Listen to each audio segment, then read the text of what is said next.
அண்ணாமலையார் கரோகரா. இன்றைக்கி நம்ம பார்க்க போகிற பதிவு என்னென்னு பார்த்தீங்கன்னா, இன்றைக்கி 3 மணிக்கு மேலே பௌர்ணமி ஸ்டார்ட் ஆகுது.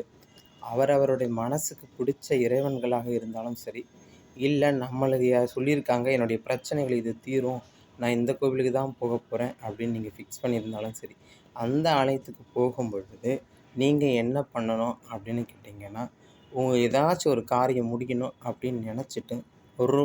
காயினை மஞ்சள் துணியில் நீங்கள் முடிஞ்சு எடுத்துகிட்டு போய் மௌனம் அப்படின்னு சொன்னால் அந்த மௌனத்தில் ஒரு சாதனை இருக்கும். அது மாதிரி நம்ம அந்த இறைவனை ஒரு நைட்டு முழுக்க பாவிக்கிறோம் அப்படின்னு சொன்னால், பிரார்த்தனை பண்ண போகிறோம் அப்படின்னு சொன்னால், அந்த ரூ. காயினை எந்த வேண்டுதலுக்காக முடிகிறீங்களோ அந்த ரூ. காயினை முடிஞ்சு வச்சுட்டு மௌனத்தோடு இறைவனை இரவு முழுவதும் பகவானை நினைத்தோ அம்பாளை நினைத்தோ நீங்கள் வழிபட்டுகிட்டே இருக்கீங்க அப்படின்னு சொன்னால், விரதம் முடியும் பொழுது சூரிய பகவான் வர்றதுக்கு முன்னாடி நீங்கள் யாருக்காச்சும் ஒருத்தருக்கு தானம் கொடுக்குறீங்க இல்லையா, அந்த தானத்துக்கான பலன் உங்களுக்கு அடுத்த பௌர்ணமி வர்றதுக்குள்ளே உங்களுக்கு கிடைக்கும்.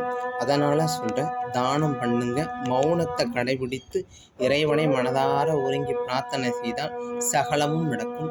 அண்ணாமலையாருக்கு அரோகரா. இந்த பதிவு பிடிச்சிருந்தால் லைக் பண்ணுங்கள், ஷேர் பண்ணுங்கள், கமெண்ட் பண்ணுங்கள்.